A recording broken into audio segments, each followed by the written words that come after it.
What's going on, everybody? Welcome back. FantasyTeamAdvisors.com, bringing home the bacon, MLB DFS video. It is Friday edition. It is August 8th. This is your first look at the 14-game main slate that we have for tonight. So if you've never been here before, we've already ran 10,000 simulations in the background for this day. We're going to look at them. We're going to go game by game. We're going to look at the pitchers. We're going to look at how they do road and home splits. We're going to look at the batters using outlier.bet. We're going to give you top 3 to top 5 batters on each team in each game that we like. So we're going to cover it all. It's more informative video than maybe just, hey, let's go with these guys. So it's a little bit longer video, but you guys will hopefully learn something. If you do need a little bit more help after this video, we have a ton of information here that you can check out, some free, some part of FTA Plus, $10 for the week, easy. You get every single sport. MLB, current sports is MLB, NASCAR, PGA, and MMA. In less than a month, we'll have NFL added to that. And just over 2 months, we'll have NBA added to that as well. So if you guys have never been here before, hit that bell notification so you guys know when we post our videos. Hit that subscribe button because we have giveaways every single day. And here's how you can win. First way, you got to like this video. You got to be a subscriber to this channel, and you got to leave a comment on the video. If you do all that and this video gets a minimum of 50 likes, you will have a shot at a free week of FTA Plus. So that's all sports. If this video gets at least 100 likes, you'll have a chance at a free month, 150 likes, a free year, 200 or more likes on this video, a chance at a lifetime pass. But what I'm going to do for you guys today, because I think we have not given away a lifetime pass in over a year, but I want to give away a lifetime pass. So if we get 175 likes on this video and we get 50 comments on this video, we got to get both of those, we will give away a lifetime pass to one lucky person. So the second way to win, somewhere in the video, there'll be a keyword or key phrase. Look for it and then type it in for your second shot. Now, we are going to see who the winner or winners are from Thursday's video. So we had over 500 views, over 40 comments, and 80 likes on the video. So we are going to have a giveaway here for the free week. Now, even if the keyword is in this comment, we're still going to re-roll it for the keyword. This is just for the likes on the video. There you go. First time listening. Congratulations. There you go. I don't know how you did in DFS because it was a bad DFS. It was a 3-game weird slate, but you did win yourself a free week of FTA Plus. So all you got to do is email me dfshelp1@gmail.com and say you are the 8-7 in the subject line, the 8-7 video likes winner. And then give me an email, a username, and a password, and I'll set you up on the site today, and we will get you set up for your free week of all sports. So congratulations, first time viewer, first time winner. So you got to come back tomorrow and the next day and the next day to see if you have won. So the keyword was Waterloo because that was what we had as a drink from yesterday, but we're still going to re-roll it. So you still have a 1 in 40 chance to pick that again to win a second free week. It's happened in the past. We'll see if it happens today. There you go, Dodger Raj. I think it's been a while since you've won. I believe you've won, but it's been a while. So congratulations, Dodger. You know the drill. Email me in the subject line. Say you are the 8-7 video keyword winner. And then let me know your username on FantasyTeamAdvisors.com. And that's as simple and as easy as it is. So we're going to go game by game. The article you see on the screen, if you want to see some BVP plays and some of our favorite stacks, that'll be in the link down below. We also have a DraftKings weekly league that we're going to have for football. I may have to redo it. Like, I have upwards of 100 entries. It will scale down. It's supposed to be top 3 places pay. So I got to make sure that that's working. If not, I'll have to make a new one and then I'll invite you guys. But make sure you get in there. Top 3 places will pay every single week. And then the more you play at the very end of the year, whoever has the most amount of points at the end of the year, first place will win a free lifetime pass to Fantasy Team Advisors. Second place is a free year, and third place is a free month. So that link is also down below. And we are going to use Outlier. We're not going to cover the Cincy at Pittsburgh game. That is the one game that's 25 minutes earlier. But we do have a juicy 14-game main slate for a Friday, which we love very, very much. So what we're going to do is we're going to look at the games. Like I said, we're going to go game by game. We're going to break it down. After we go through each game, we're then going to do our other segments. So we're going to do our matchup tool. All the batters have a 10 out of 10 matchup rating through 10,000 simulations. Then we're going to do our pitches be crazy, and then we are going to do our Makin bacon. So if you're here for some sports bets, those will be in the video as well. So stick around, watch it, let's have fun, and let's bring home some bacon with you guys. So we got the Athletics at Baltimore. JT Ginn versus Tomoyuki Sugano. So neither of these guys are averaging more than 12 fantasy points a game. Sugano, very up and down this year. Like, he had a great game against Colorado because you're supposed to. Then a game against the Cubs, 11.65 basically. We stacked against him against the Cubs. Didn't work out for us. He only gave up 3 earned runs, but he didn't get the fantasy points. He's really not getting you fantasy points. He's faced the Athletics once this year, 4.1 innings, 4 runs, 3 of them earned, only 2 Ks. He had 2.4 fantasy points there. Obviously, it's now at home. When he pitches at home, he's got a 4.50 ERA. I don't like that. I'm really not liking either of these pitchers at all. And then Ginn comes in, 4.28 ERA, coming off 0.35. We did stack Arizona against him. It worked out for us in that sense. He does have a couple of games. Basically, DraftKings, you're looking for 20 to 30 fantasy points per pitcher and 40 to 50 on average for the one pitcher on Fanduel. So we look at that. Not a ton to love. I get that. And that's kind of where I'm at. I don't like either of the pitchers. I'd rather take the bats. And you can see how the bullpen does, but like Athletics against Sugano. No one's hit a home run against him again. He's seen him one time. Against right-handed pitching, though, I'd look at Tyler Soderstrom, had a home run for us on Thursday. I would look at him. I would look at Brent Rooker. I would look at Lawrence Butler. But I love a full stack here, so I would go Nick Kurtz as well. And then just depending on who's going to be in there, I don't mind Shea Langoliers. I don't know if he'll be catching, but I do like Langoliers if he is in there. If we're going to stack against Ginn, I mean, Alex Jackson's the only one who's seen him. Against right-handed pitching this year, just looking, but I would look at Gunnar Henderson. I would look at Jackson Holiday. Probably would look at Colton Cowser, Jordan Westberg, and for a full stack here, just depends if he's in there. Tyler O'Neill could be in there. Probably it. I don't really like anybody else. I didn't even realize Vidal Brujan got signed with them. I knew he was with the Cubs and then got released. I didn't even see that. So that's kind of where I'm at. This first game, I don't love the pitching. I'm not interested in it whatsoever. Houston at the Yankees is the next game. You got Hunter Brown versus Cam Schlittler. Schlittler's never faced them before. Hunter Brown, 43 plate appearances, 278. While Houston started off very slow, they've come back to who they were. While the Yankees start off very hot, they've been the 3rd worst team in baseball since May 29th. That's the day my wife went and saw them in Colorado. So I have let her know that it is her fault. I'm also whispering. She's upstairs. So they've been very bad. Very, very bad. Schlittler's had 2 good games and 2 bad games. When you look at his splits when he pitches on the road, he's 360. When he pitches at home, 559. The way the Astros have been, like, I could see you doing Schlittler for tournaments, but I don't trust it. Then you got Hunter Brown. Hunter Brown, the Yankees do strike out a ton. Hunter Brown, his last 10, he's got a 108 whip, 330 ERA. He's averaging 19.3 fantasy points. When he pitches on the road, he does have a 2.56, which is still good. In his career, 43 plate appearances. So we've seen him a couple of times. I would still go with Hunter Brown in this one. He was a Cy Young candidate for like the first third of the season, kind of come down a little bit. Now, the Yankees can hit. When they're on, they can hit very well, especially at home. We don't know which offense we're going to get. That's the problem. So I'm probably, if I'm using a pitcher, it'd be Hunter Brown. Houston bats against a righty. I would look at Altuve. I would look at Jesus Sanchez in this ballpark. I would be looking at Christian Walker, Carlos Correa, and a full stack. I'm probably looking at, if Victor Caratini is in there, I do not mind him. Yankees bats, if you aren't going to go Hunter Brown, like Ryan McMahon has a home run and Aaron Judge has a home run. Against righties this year, I would look at Judge, who's batting 345 with 26 home runs. Trent Grisham batting 270 with 17.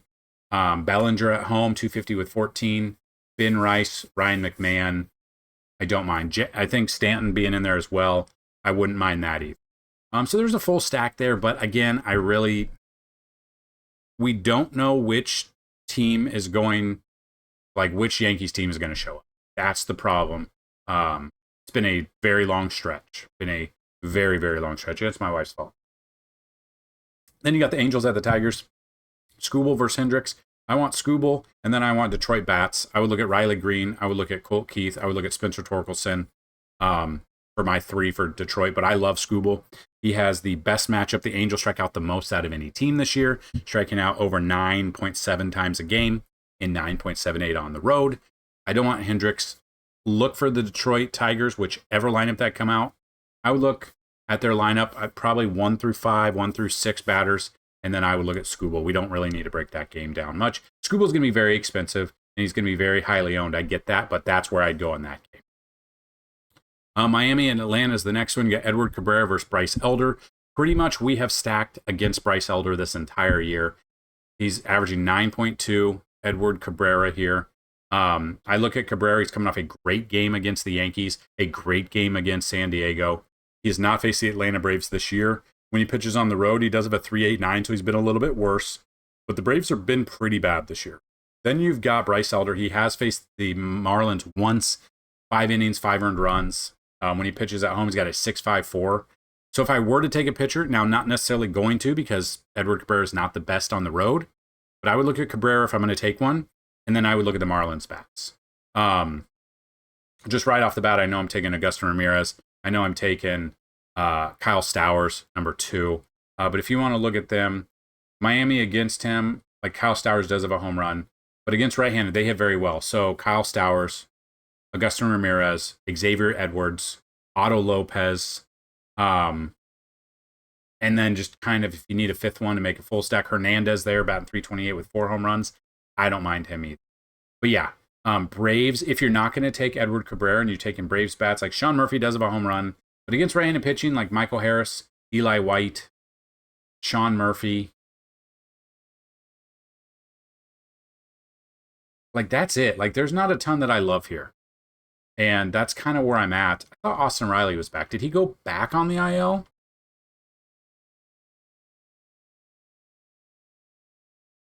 Let me see real quick. Let me pause the video. Okay, I was going to say, he was on the IL. He came back, and then he re-aggravated the injury, and I guess I didn't even realize he got placed back on the IL this past weekend. So yeah, that's kind of what I'm looking at. I'm not looking at anything else. I like Cabrera, and I really love the Marlins as a stack here. Marlins have brought us like some success lately. Like they're not a good team, but like they've been good for DFS purposes and helping us bring home the bacon, which is pretty much all we can ask for from them. Next game, you got the Guardians at the White Sox. You got Tanner Bybee versus Aaron Savale.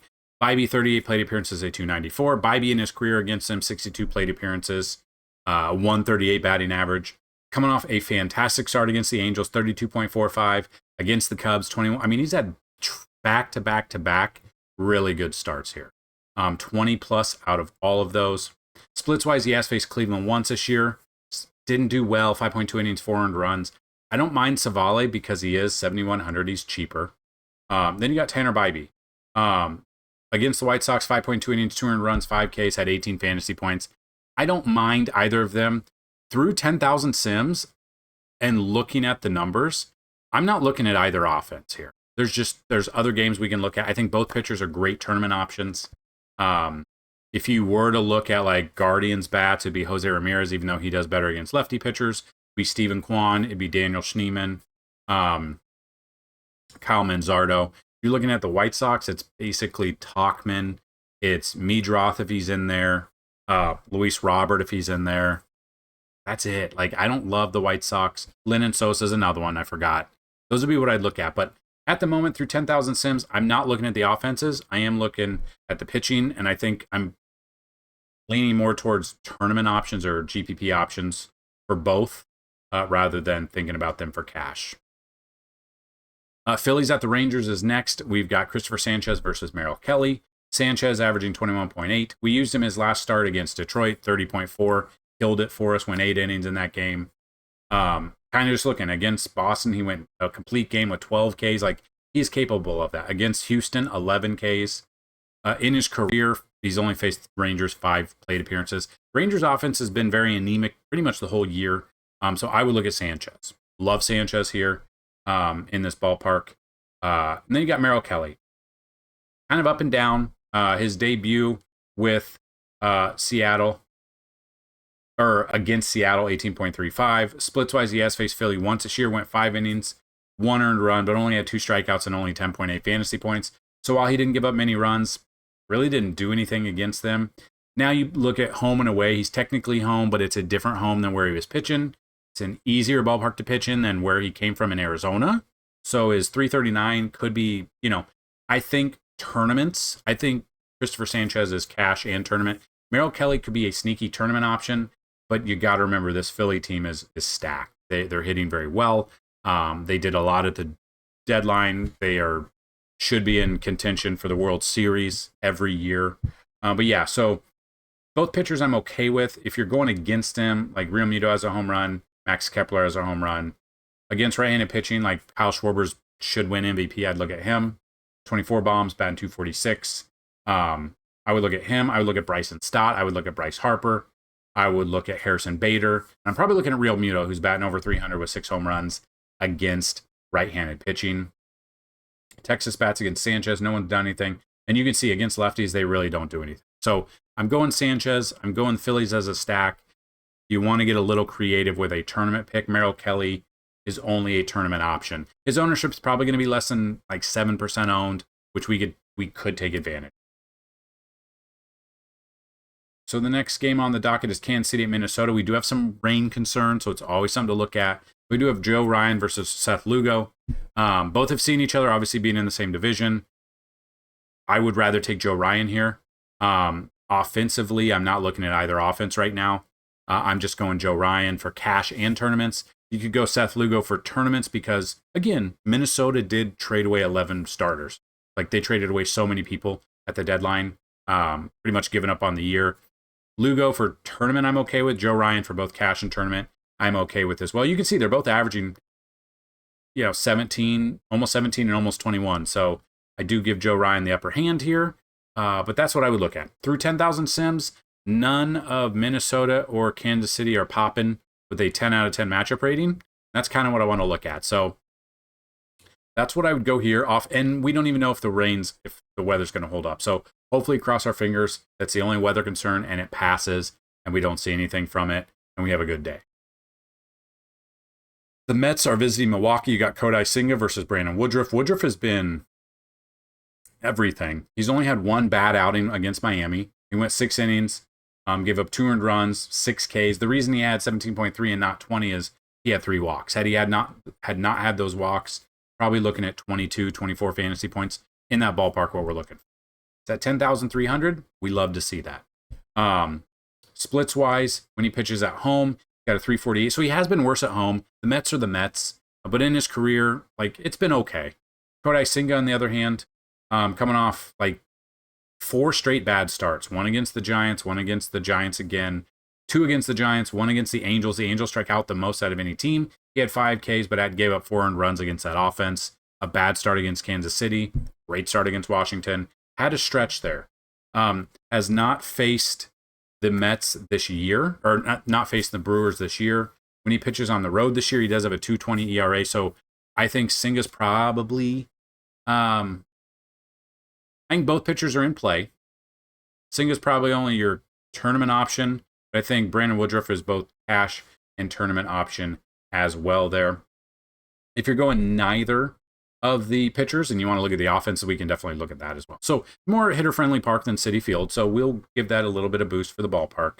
Mets against Woodruff, no one's really had a success with a home run, but you can see they do hit righties very well. I would look at Juan Soto, 260 batting average, 21 home runs. I would look at Francisco Lindor, 16 home runs. Pete Alonso, 286 with 18 home runs. Those would be my top 3. You could always sprinkle in a little bit of Brandon Nimmo, or you could sprinkle in a cheaper option of Ronnie Mauricio if you want a full Mets stack. And if we're going Brewers against Senga, no one's really had success. Against righties, Christian Yelich batting 278. I would look at him with 19 home runs. Andrew Vaughn would be a cheaper first base option for you. I would look at him. William Contreras, 252 batting average with 7 home runs. You could always look at Bryce Terang, maybe even Isaac Collins, who's batting 317 with 3 home runs. I would look in that direction. So that's kind of where I'm looking there. I do give a little bit of boost to Brandon Woodruff for pitching, but I could see both of these guys being his expense, 10,300 is getting up there in price. But yeah, just giving you options depending on how you want to go with the pitching. Next game, you got the Cubs and Cardinals rivalry series, if you want to call it that. Matt Boyd versus Michael McGreevy. Boyd has obviously been really good this year. He did have a bad game against Milwaukee, but you can see outside of that outlier there, we're seeing 30 plus here. It's just some really good games. He's faced St. Louis twice this year, 6 11 innings, 6 hits allowed, 12 strikeouts. He's averaging 26.3 fantasy points. Pitching on the road, he does have a 2.97, but that's still under 3, which we love to see it. Then you got Michael McGreevy. Bad start. Like, he's had negative starts here. He's faced the Cubs once, 5 earned runs in that game. Was that in Chicago or in St. Louis? That was in St. Louis. And you look at his splits home, he's got 6.86. So yeah, I would look at Matt Boyd, and then I would look at the Cubs offense. And that's kind of where we're at. So let's just look at the numbers.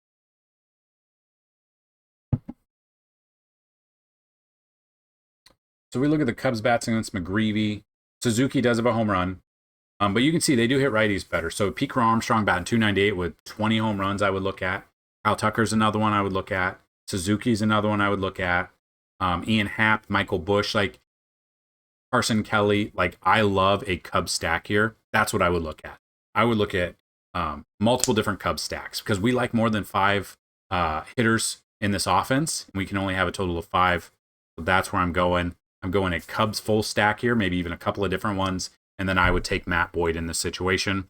McGreevy, I don't trust him. You could always throw him in cash because he's 56, or in tournament options because he's 5,600. I don't trust that whatsoever.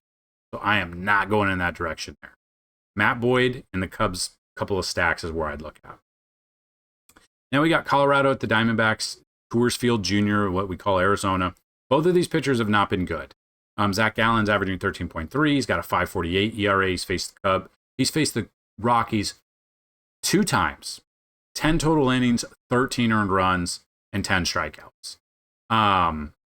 Bad. 7 earned runs against Arizona in Colorado, and then 6 earned runs at Arizona. I don't want anything to do with him. I don't know what's going on with him. I don't know why he's broken, but I would look at the offenses.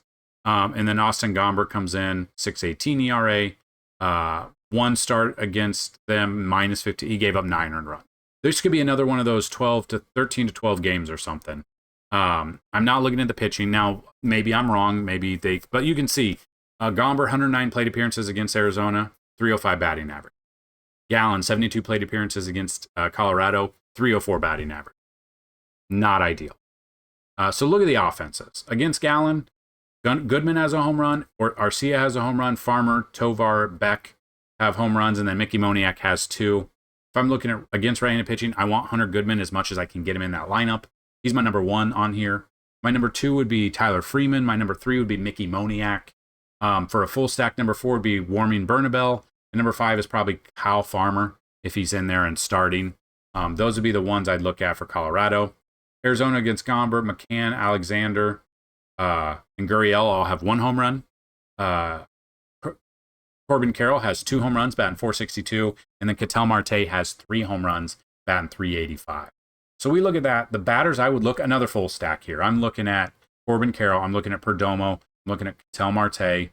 I don't know who else will be in that outfield, or in the starting lineup, but you could look at Alec Thomas. You could look at Blaze Alexander maybe a little bit. Just depends on the lineup that comes up. But yeah, the 3 core ones that I'd want would be Gurriel, Corbin Carroll, and Ketel Marte. And another one would be Perdomo. So yeah, go full stack here. Now looking at pitching, I do not trust them at all. I don't trust them at all. I want there to be a lot of offense there. So you got the Boston Red Sox at the San Diego Padres. You got Walker Buehler versus Nick Pivetta. Nick Pivetta, he did pitch for the Boston Red Sox. So they kind of know what he likes to throw, but still, it's a pitcher's ballpark. The Red Sox strike out the 3rd most out of any team.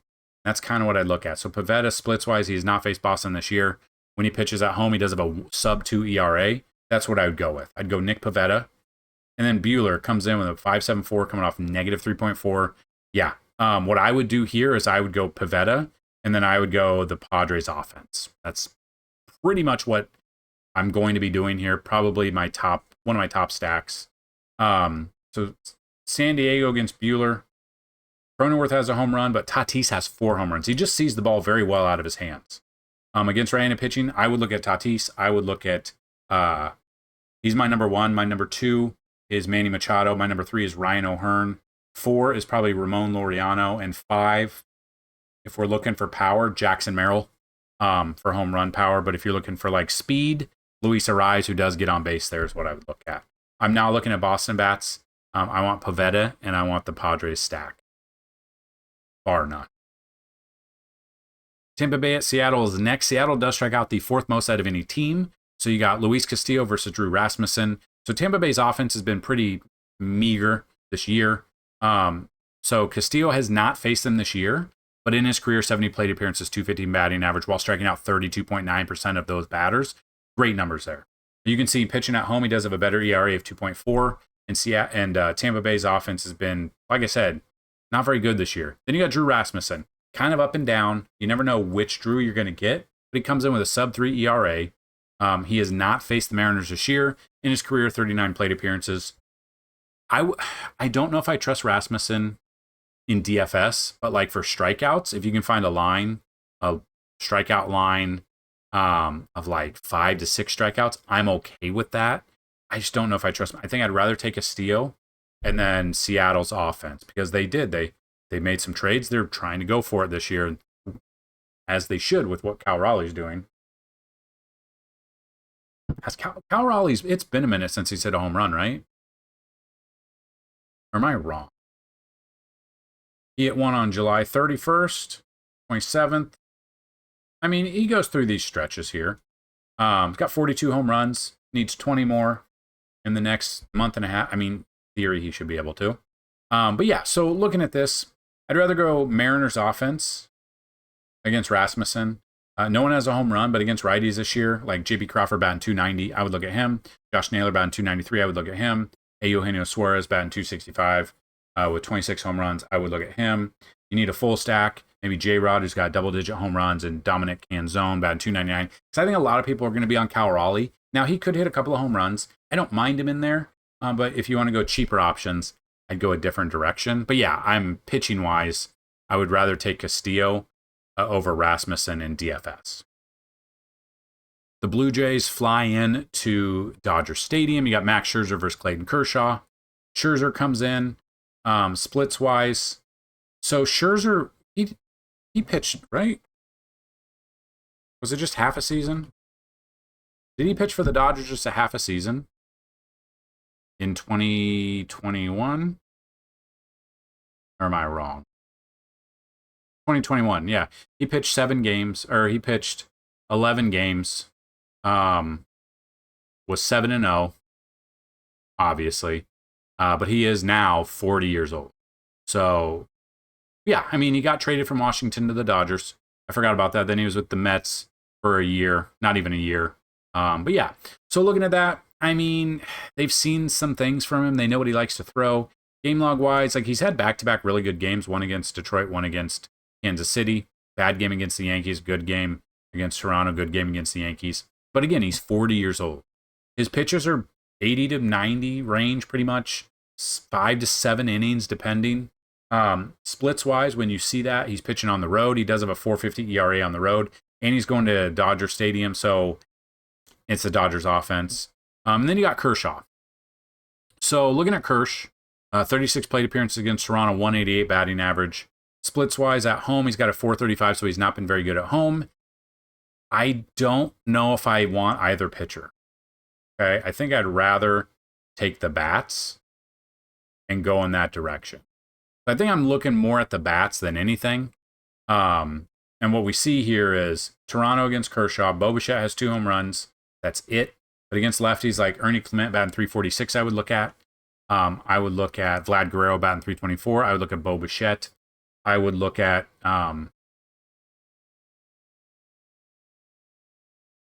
depending. That might be it right now. Taylor Heineman is in there, but if he is out and Alejandro Kirk is in there, I would put Kirk in there as well. Dodgers bats against Scherzer. You've got Freeman, Muncy, and Michael Conforto all have a home run against him. Against right-handed pitching, though, Muncy batting 291 with 13 home runs. Freddie Freeman batting 320 with 10 home runs. Ohtani batting 268 with 30 home runs. I would look at them. Will Smith batting 330. And then probably Michael Conforto. I think he'll be a cheaper option in there. Just definitely see if he is in there. But yeah, I mean, I'm probably off of the pitching in that one for sure. Then the final game, we got Washington at San Francisco. We've got Jake Irvin versus to be announced They think it's going to be Tang because it is his turn in the rotation, but this is kind of what we get here. San Francisco, not ideal. Goes to him in the bullpen pretty much. And the bullpen for San Francisco, and you can find the bullpen under the MLB tab. Come down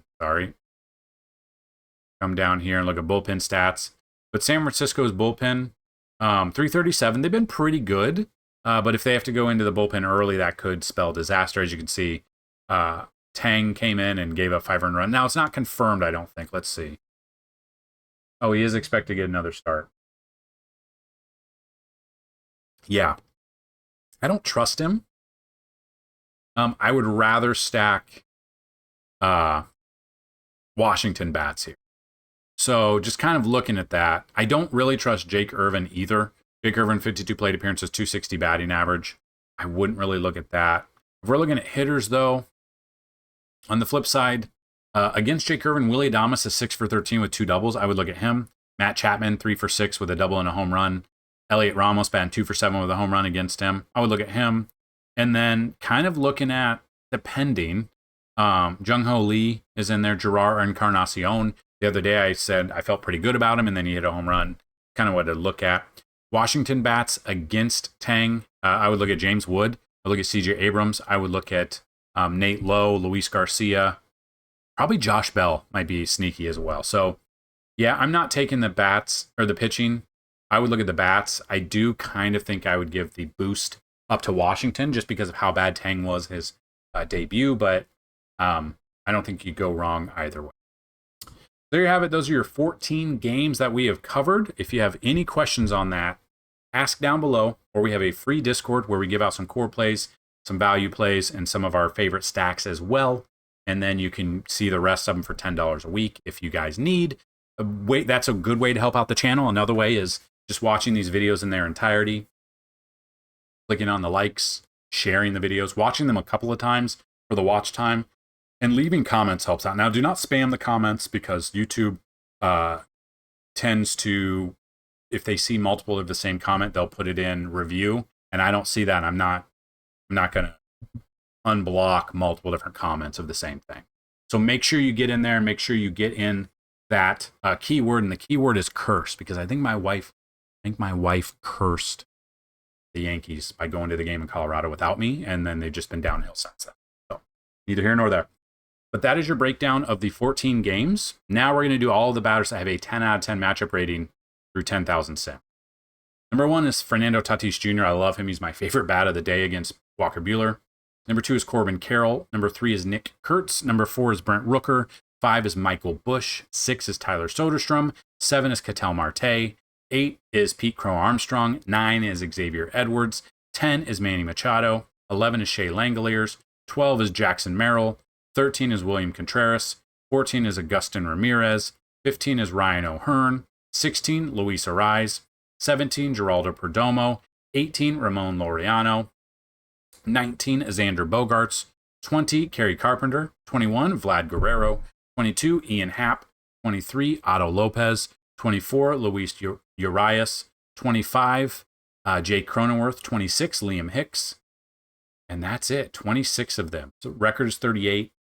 One day, maybe we'll beat them. So again, this is through 10,000 sims. About an hour or so before first pitch, we will go and we'll update to 20,000 sims. So now we'll do pitches be crazy. So what this is, if you've never been here before, we're looking at the bottom 5 teams that strike out the most and then the pitchers going against them. So number 1 is Tariq Skubal versus the Angels. I love him. He's my favorite pitcher of the day. He's very expensive. Angels strike out 9.71 times per game, 9.78 at home or on the road. Number 2 is Zach Gallen versus Colorado. Colorado strikes out 9.57 times per game, 10.09 on the road. But he has been very bad this year, and he has been very bad against Colorado in 2 starts. Number 3 is Nick Pivetta versus Boston. Boston strikes out 8.91 times per game, 10.18 on the road. Number 4 is Drew Rasmussen at Seattle. Seattle strikes out 8.89 times per game, 8.97 at home. And number 5 is Kyle Hendricks at Detroit. Detroit strikes out 8.78 times per game, 8.58 at home. So those are your 5. The ones I wouldn't use, I'm probably not using. The only 2 I'm probably using are Skubal and Nick Pivetta. I just don't trust the other ones at all. And now we'll do Makin Bacon. So what this is we look at some of our favorite sports bets whether or not we like them for 1+ hit. Maybe you look at them for RBIs. Maybe you look at them for 2+ bases. However you want to do it. I would parlay some of these together. I wouldn't parlay all of them together. We look at that. Number 1 is Corbin Carroll. Number 2 is Brent Rooker. 3 is Michael Busch. 4 is Tyler Soderstrom. 5 is Luis Ariz. 6 is Ketel Marte. 7 is Shea Langoliers. 8 is Nick Kurtz. 9 is Kerry Carpenter. 10 is Pete Crow Armstrong. 11 is Fernando Tatis Jr. 12 is Vlad Guerrero. 13 Manny Machado. 14 Geraldo Perdomo. 15 Xavier Edwards. And 16 is Jackson Merrill. But I want to throw in a couple more. Shohei Ohtani, I definitely like. Aaron Judge, I definitely like. And then final one, probably, depending, I don't mind Mickey Moniak whatsoever. So you got like 15 to 18 different ones you can look at. Parlay some of them together. Obviously, you do not want an 18-leg parlay. It will not hit, I promise. But yeah, that's what we look at for batters. And then pitching-wise, strikeouts, it depends on what your book has, but Tariq Skubal, honestly, right now, 8+ strikeouts would not surprise me. If you want to put that up to 10+ and see what your book has, I don't mind that, but that feels kind of like a trap. So I'd maybe go down to 7 or 8+. Hunter Brown against the Yankees, I would look at 6 to 7+. Christopher Sanchez, 6 to 7+. Nick Pivetta, same thing, 6 to 7+. Joe Ryan against the Royals, 6+ is what I would look at. Edward Cabrera against the Braves, 5+. And then finally, Luis Castillo against the Rays, 5+, maybe 6+ strikeouts if your book has that. So that's what I've got for your Friday edition. Hopefully you guys enjoyed it. We will be back for Saturday edition, so make sure you tune in. Speaking of, next weekend is when I'm going to be in St. Louis. So I believe there'll be a video Friday the 15th, and I'll be at the game then. There won't be a video that Saturday. There won't be a video that Sunday. I will try my best to get FTA Plus stuff out there. If it is not out there and you have an active subscription, at the end of your subscription, just email me and I will add on 2 days as a fallback, because I don't know if I'll even have time to be able to put all that information together since I'm the only one working on the website. That's kind of what I'm looking at. If you guys have any questions, let me know. Down below. You can always email us, dfshelp1@gmail.com. Don't forget the link to get into the NFL season-long or weekly DraftKings League. That is down below as well. So have a fantastic Friday. Good luck. And as always, bring home some bacon. Peace.